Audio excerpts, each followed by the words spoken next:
Now, from the point of view of labor also, this measure is very important. I am giving all the arguments. The second 5-year plan admits that in order to keep up production in the country, in order to develop our industries, it is of great importance to enthuse the working class and the workers. It is the correct approach. As far as words go, nobody will quarrel with it. In fact, we would like more and more workers to be enthused. Such measures should be brought in more and more in order to make the working class see that with the increase in productivity on their part, at least there is improvement in their living conditions, that with the increased production of consumer goods in the country, they got more resources in their hands to buy the things that they require, to spend more money on their children, on their housing, on their health, on the education of their children and all that. You have to create a situation like this. You have to create a feeling like this. You have to make provision for this. Even from that angle, it is necessary that this should be accepted. Labor enthusiasm cannot be created until and unless you relate the increase in productivity to an increase in the living standards of our people.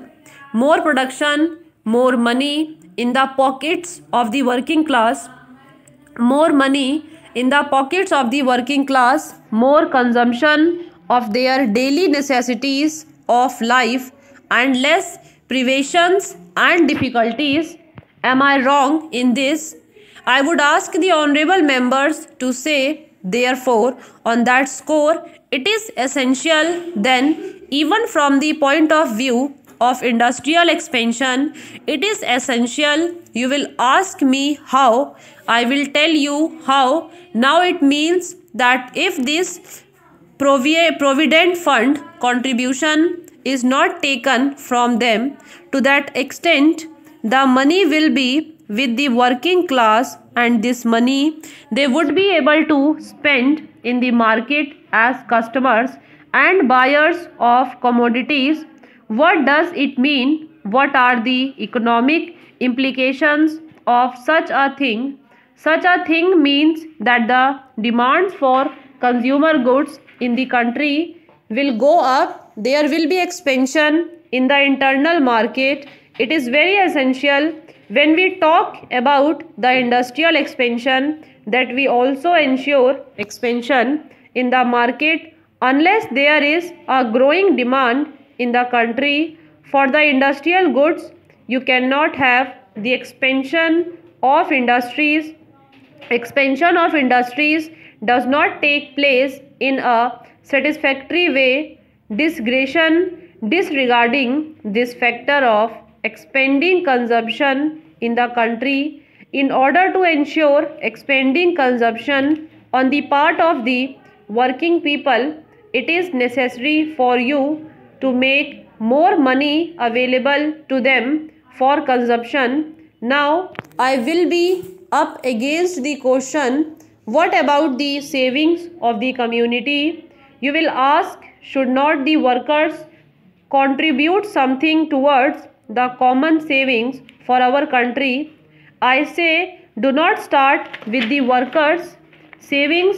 Those who are not in a position to save, you cannot expect those people who are not getting 2 square meals a day, whose children go without education and other elementary necessities of life, to go on saving in an uncertain provident fund by undergoing all manner of denials at present. You cannot expect such a thing. Therefore, it is not a question of saving on the part of the workers. That money which you give him is invested in other sectors of economy by way of increased consumption, which stimulates your industrial production, but we are saying do not keep the gap.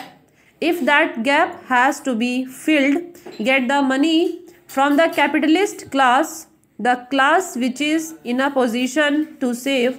By adopting such a policy, there will be a lot of savings.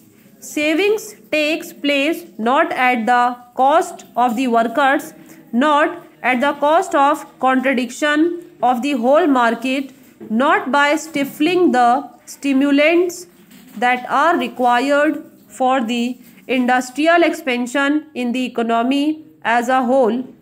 Savings takes place on the basis of those who are in a position to save all that money which would have been otherwise spent, left in the hands of the capitalist class for unproductive purposes in importing race horses and perfumes and all manners of things would be available for being spent on clothes, books, medicines and other things which are essential for the vitality of the community and for its healthy growth. Therefore, from any angle that you judge, this measure is a very good measure, and I think the Honorable Deputy Minister would not mind accepting it. He is somewhat allergic to me and to the communist benches generally. I am very sorry for it if we caused this kind of allergy to anybody, but he need not be allergic to us in this matter at all. We have followed some of the state's objectives in the second 5-year plan, pronounced objectives in the second 5-year plan, for in formulating and presenting this bill to this house. We would not have done it have we thought that this is such a fundamental thing that he would never accept it, that this is something which is not at all within your domain. We think the honorable members of the Congress party can accept it. We read their speeches, we also read the deliberations of their various party meetings and sessions. We read some of their publications and we are of course surprised at the declarations that they make from time to time. We take note of them, we take a serious view, we attach great importance to them. Therefore, we feel that the Congress members opposite can easily bring themselves up to accept this measure. This is in line with their thoughts. Whether these thoughts are being translated in the government's official policies or not is a different matter, but this is something which is untouchable for them.